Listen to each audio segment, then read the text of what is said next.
Hi guys, my name is Nick Broughton and I am a Randomfish. Hit that subscribe button and let's all be Randomfishes together, shall we? So, back in the 80s, an amazing show, or series of shows, had been produced by the BBC at that time. The Young Ones was out, Only Fools and Horses wouldn't be too far behind, and of course the likes of Monty Python, and while Doctor Who was on the ways out, it would be a few years and then you get the movie. Now, at which point you then get the reboot in 2005, so it's really not that bad. But then something else came along that was sci-fi based and was comedy based and very much had character comedy done in a brilliant and insightful way. That show was Red Dwarf. Now, before you ask me what the SMEG is going on, I am gonna be serious. Red Dwarf is a show that I did not grow up with.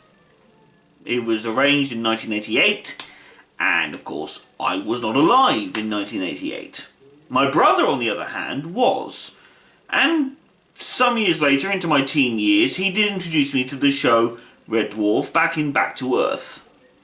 And while I watched that and kind of enjoyed it, I did watch the other seasons, mainly because he produced them and said, watch this.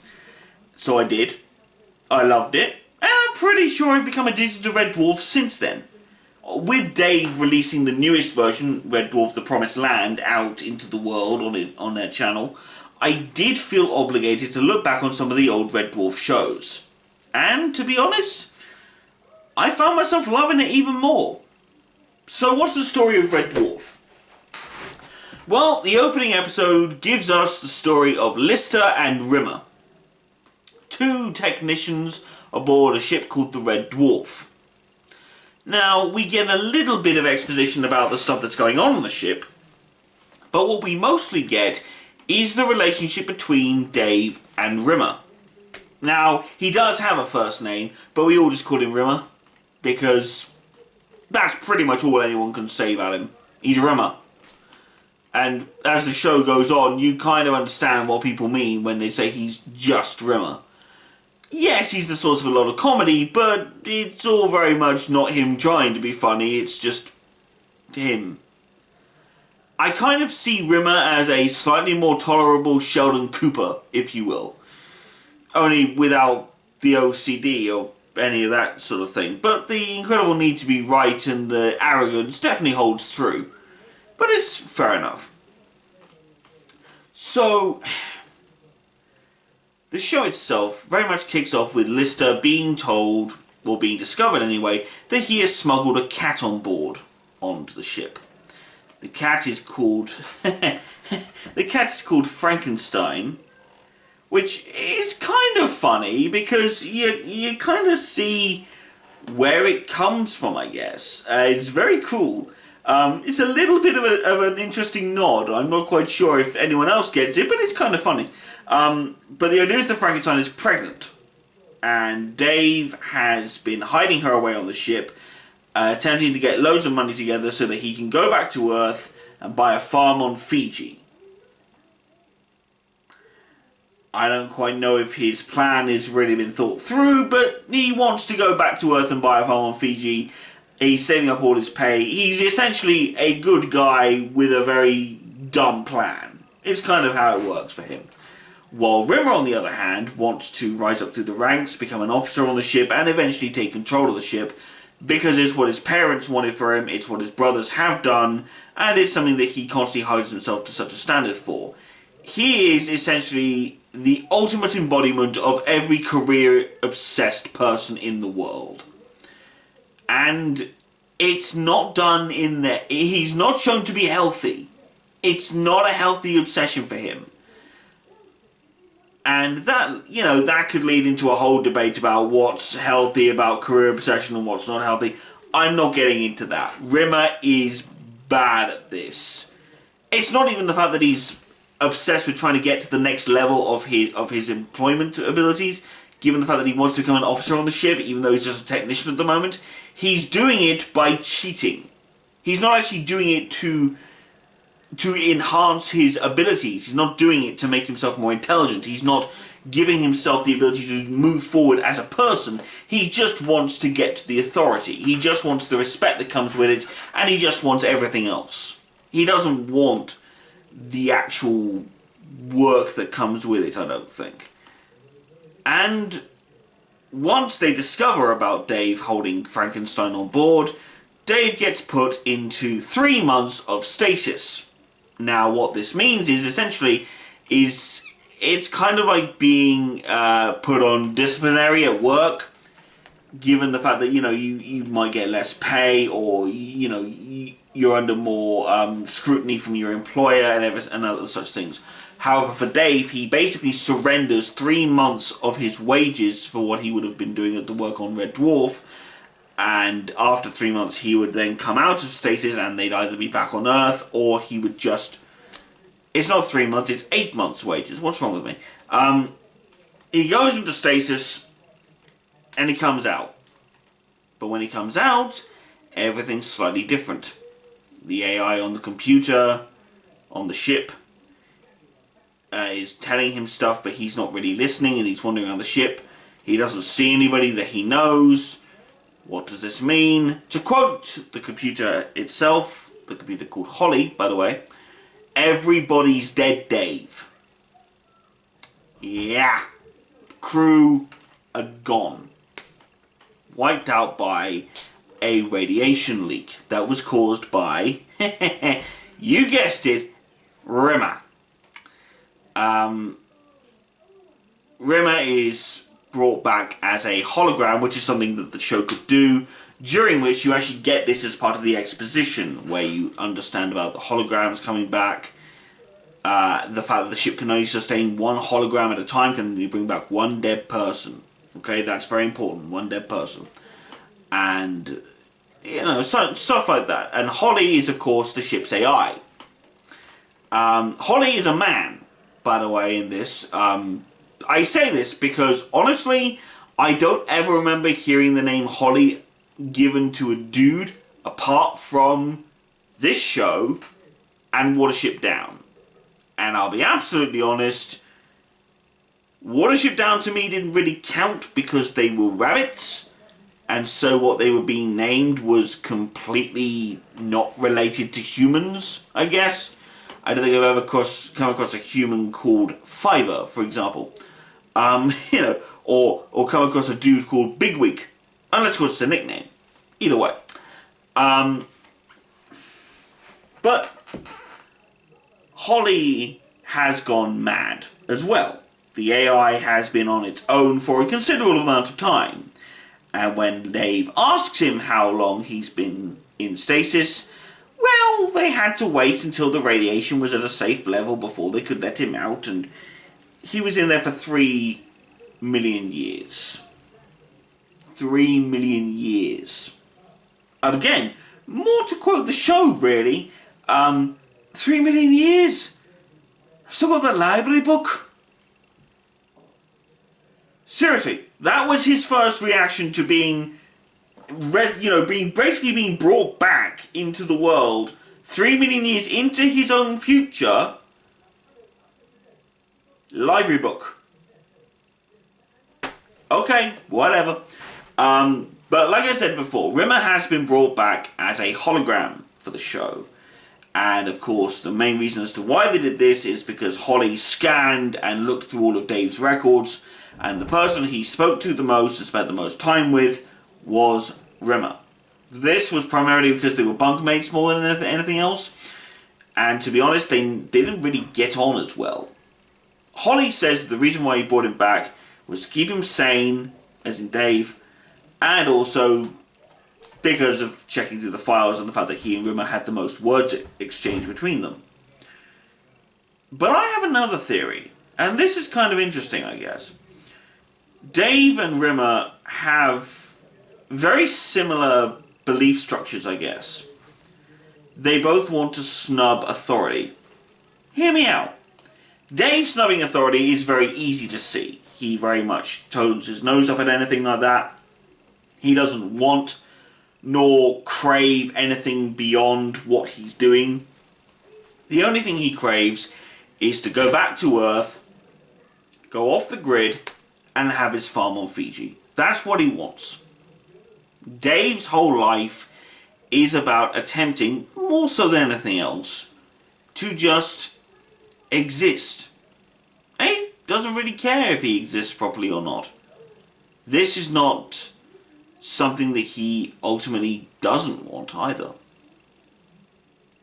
Dave is just trying to get along and just trying to get by. But because of the world attempting to make it seem like you have to do something, he pushes back against it. And that's very easy.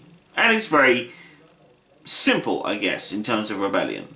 Rimmer's rebellion comes a bit more insidious, I guess. Rimmer's whole life has been about his dad being obsessed with the Space Corps, trying to get into the Space Corps. His brothers constantly picking on him and them getting into the Space Corps. His mother essentially never really caring that much for him, but really sort of his whole family treating him not as a burden, but more as an afterthought than a child. Rimmer snubs authority in a very interesting way. He snubs authority by wanting to be better than them, so that he can in turn do to them what his family did to him. Rimmer's whole attitude is to constantly put down Lister. He doesn't like Lister. He constantly talks trash about Lister's life. He makes sarcastic comments. He constantly tries to override Lister on everything, even when he's dead. This is because, as far as Rimmer's been concerned, his whole life has been a series of people telling him what he should or should not be doing. And it's been like that for most of his life. So it would seem as though Rimmer, or Arnold, was never really going to have any authority at all over anyone. Hell, even at the beginning of the show, he still answers to Todd Hunter, the second-in-command to the captain on the ship. And yet, you know, Rimmer doesn't have anything else apart from Dave to deal with. So when the crew is wiped out and it's only him and Lister left on the ship, he ultimately snides every authority figure that has ever existed by doing to others what they did to him, as the ultimate expression of saying, I am better than you because I can be meaner than you. You were always mean to me, so now I'm going to be mean to everyone else. Ha ha ha. Now, this is a very flimsy premise I give you, but at the same time, I kind of love that idea. I like the idea that they both try to shirk authority in one way, shape or form together. And the way that Rimmer is around Dave, at least throughout the first couple of seasons, is he acts as though he is 100% superior to Dave. Yet he knows that Dave is more liked than he is. I love character-based comedy. This sort of thing is what really gets the mind going. It's why I love Blackadder. It's why I love Monty Python for a long time. Heck, The Young Ones, Bottom, Only Fools and Horses, those shows are all this wonderful conglomeration of strong characters with good ideas. And while a lot of that has been carried over into this day and age, it was never more perfect than it was back then. And I'll be honest, if it had just been those two on the ship along with the computer, I wouldn't have minded. But then we get into the other parts of the characters, and the only other character that's introduced in the first season is, of course, Cat. Remember how I said Frankenstein was pregnant? Yeah, the cat had the kids when everyone got wiped out by the radiation leak. Radiation mutated them. And over the years, the cats had all mutated and become humanoid. They were still cats, but they were humanoid cats. Cat people. The way Cat is first introduced is him living essentially in the air ducts, or in some part of the ship that's never really accessed by the humans until much later on. And he just sort of appears, makes some jokes about how awesome he is, about how weird everyone else is, about how he's dressed and everything else.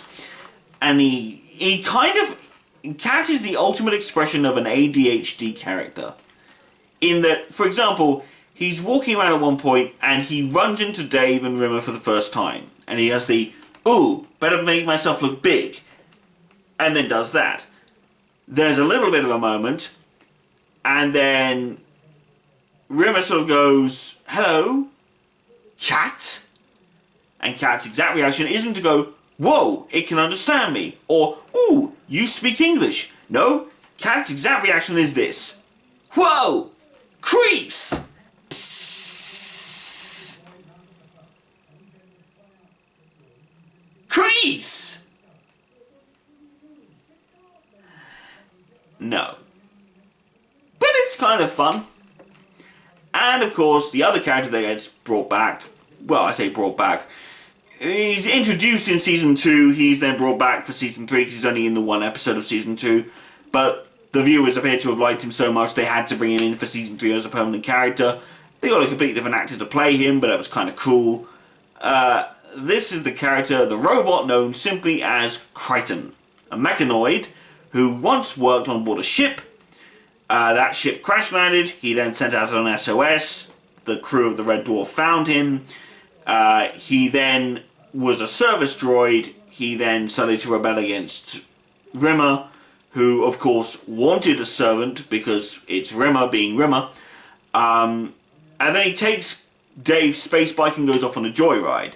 However, in the beginning of Season 3, it's revealed that he crashed into a moon or an asteroid somewhere, and they found him in pieces, they rebuilt him, he has absolutely no memory of rebelling against Rimmer, therefore he goes back to being essentially a service droid to him, although he is still slightly sarky and is trying to learn things through Rimmer's teachings.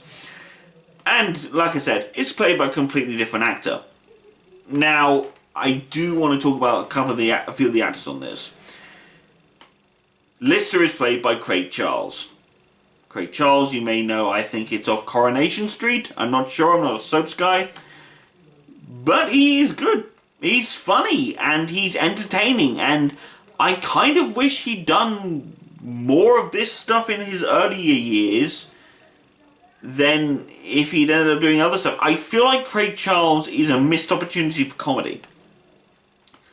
Do I hate soap actors? No. But at the same time, if they're funny beforehand, or if they're funny sort of like in other shows, I feel kind of sorry if they're not being given comedy.